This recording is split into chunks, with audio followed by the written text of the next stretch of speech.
is Michelle Bailey. We are going to be doing passive range of motion. So she just woke up from her stay. So I prefer to do the all-in-one, just fluid motion. So you're gonna support the elbow and the shoulder, so it's all in one plane like this. It's not down, it's up. And then just as if she was going to be running herself, we're going to flex and extend all of the joints. Now you probably have to do the toes on their own. And when you're doing this, you don't want to be pulling on any of the joints. You just want to very gently bend and flex them all.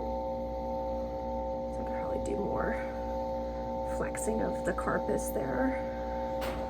And you want to go backwards a few times too. So you're going to do it about 10 to 15 times each way. And then it's going to be the same for the hind end. Again, you don't want like that. You want it all nice in one level plane.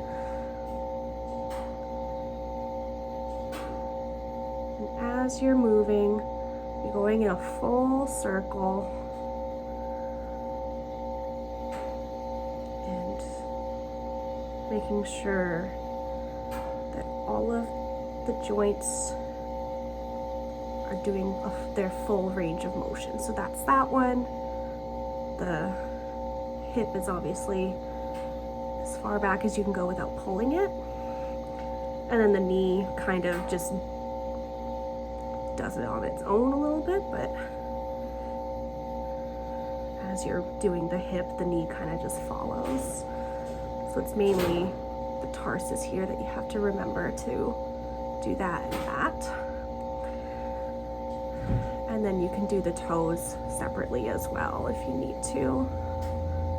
And just making sure that we're getting blood flow. And again, not pulling, not like yanking. We're just gonna very carefully do that. So if she was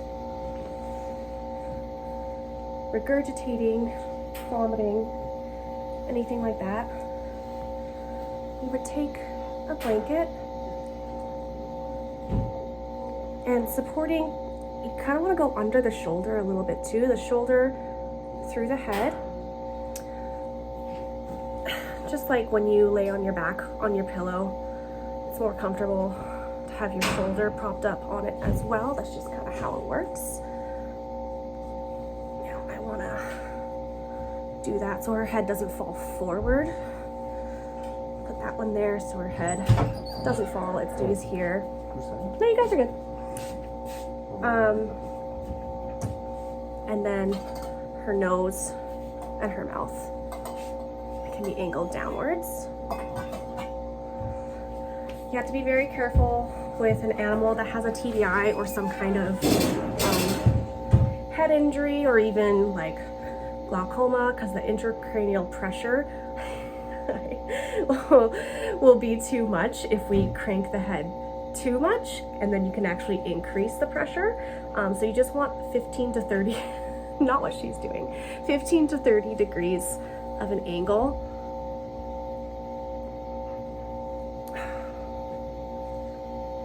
And of course, you want to be careful if you're using this one, you don't want to do that, right? You need them to still be able to breathe.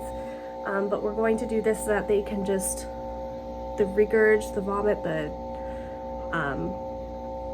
slobber, anything can just passively empty and drain on its own.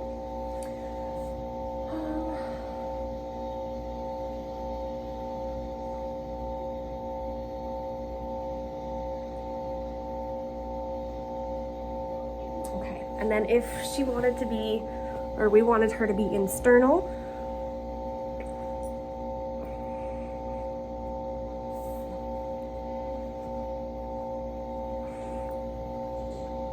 we can leave the back end the way it is and it would just be the front end that would be internal. So you'd want to pad. Don't fall, I know. I know. So you want to pad under all the pressure points. So the elbows, the chest, carcasses too. And then you're gonna take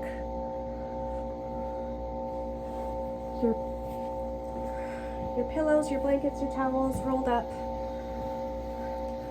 and support her in sternal. She's not fully sternal there, so there we go. You just kind of line her body so that she can't tilt either way.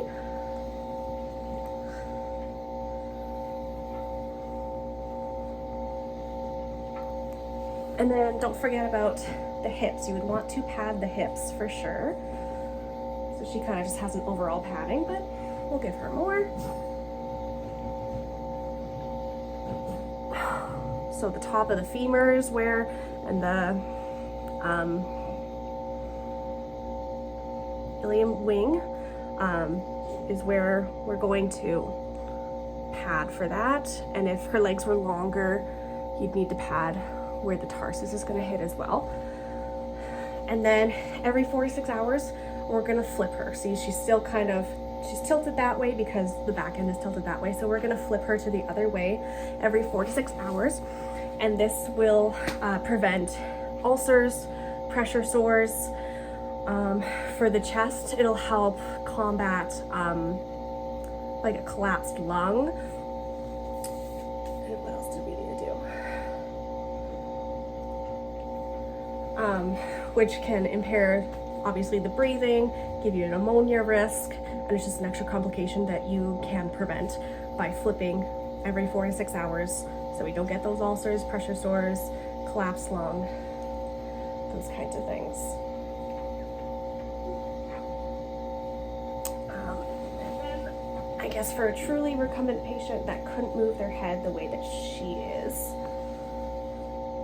see, she's burying her nose. We'd want to give her some cush here, but not, again, make sure that her nose is not buried. And if this is a TBI patient, be very careful about the severity. You don't want to do that. We want her head to still be pretty level and looking down a little bit so that we don't increase that intracranial pressure.